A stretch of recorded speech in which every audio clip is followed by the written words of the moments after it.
as is. If you're watching this video, you're probably thinking about the unthinkable. What happens when everything we take for granted suddenly stops working? Whether we needs to not just survive, but thrive when HTF. We'll cover everything from the basics you need in your bug-out bag to the gear that could mean the difference between life and death in an urban wasteland.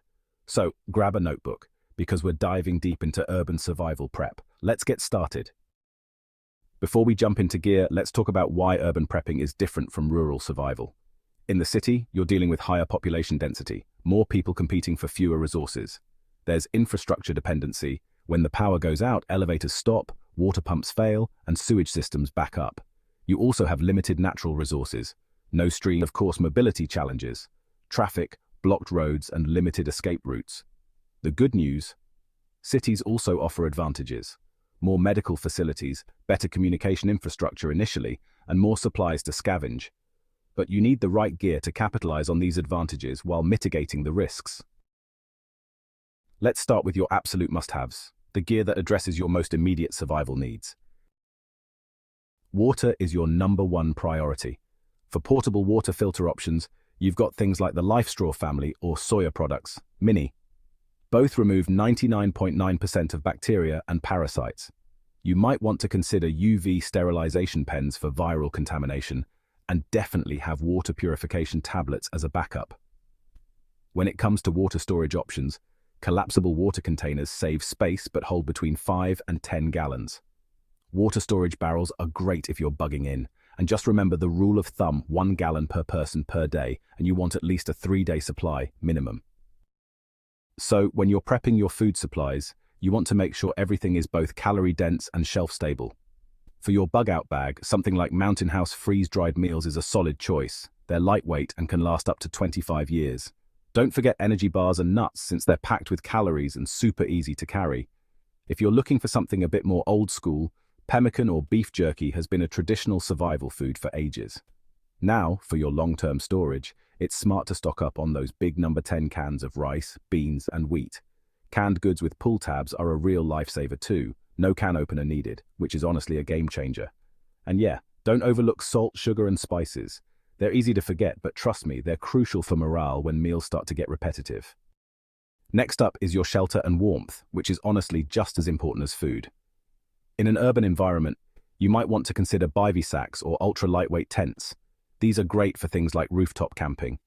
Emergency blankets are another must-have, since they reflect about 90% of your body heat and can really make a difference. And when it comes to sleeping bags, always go for one that's rated at least 10 degrees below the lowest temperature you expect to face. For starting a fire, it's best to have multiple lighters and waterproof matches on hand. Ferro rods are a great backup. They work even when they're wet and can last for thousands of strikes. For tinder, you can use dryer lint, petroleum jelly cotton balls, or even commercial fire starters, just to make things a bit easier when you need it most. Let's talk about communication and intelligence. Two-way radios like the Baofeng UV5R are programmable, offer long-range capabilities, and are actually pretty affordable. For keeping in touch with family, GMRS radios are a great choice. And, having a hand-crank emergency radio is crucial for staying updated with news and weather, especially if the power's out. When it comes to information gathering, a battery-powered or hand-crank weather radio can be a real lifesaver. A police scanner helps you know what's happening in your area, and don't forget to keep physical maps of your city handy, because honestly, GPS just won't work after an EMP. When the grid goes dark, having independent power sources and the right tools becomes critical. For power generation and storage, solar solutions like Goal Zero or Jackery portable power stations are super useful. Foldable solar panels that provide over 100 watts make charging much faster. Solar-powered radios and flashlights are also smart additions. If you need alternative power, hand-crank generators can give you emergency electricity, and car inverters let you turn your vehicle into a power source.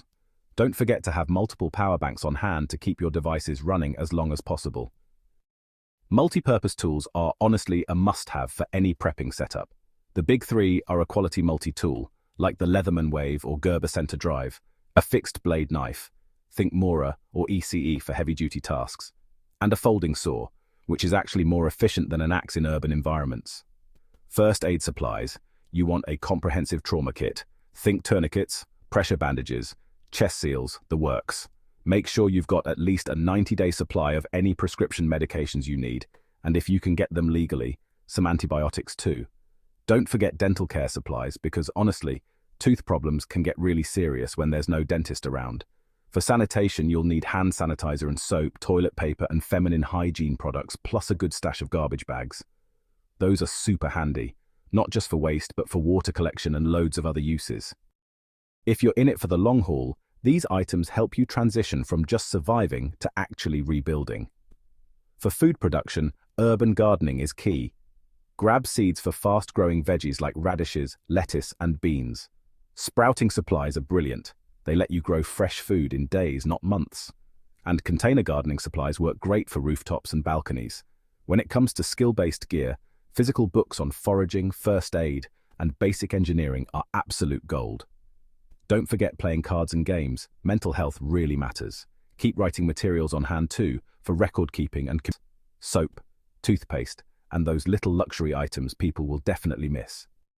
If you can't access it when you need it, your bug-out bag setup matters a lot. The 72-hour rule, your bag should keep you going for at least 72 hours. Organize by priority. Put immediate needs like water, snacks, and first aid in the outer pockets. Daily needs, food, shelter, clothing, go in the main compartment. Long-term items like extra supplies and tools should be at the bottom. For home storage, use multiple locations. Don't put all your eggs in one basket. Store supplies in different rooms or even different buildings if you can. I hope none of us ever need to use this gear for its intended purpose. But hope is not a strategy. The time to prepare is before you need it, not during the crisis. Start with Tier 1, water, food, shelter, and security. Build your kit gradually, and more importantly, learn how to use everything you acquire. Practice with your water filters, test your radios, and train with your security tools. Remember, the most important prep you can make is between your ears. Knowledge weighs nothing and takes up no space in your pack. What did I miss? What gear do you think is essential for urban survival? Drop your thoughts in the comments below. If this video helped you think through your urban prep strategy, smash that like button and subscribe for more practical preparedness content.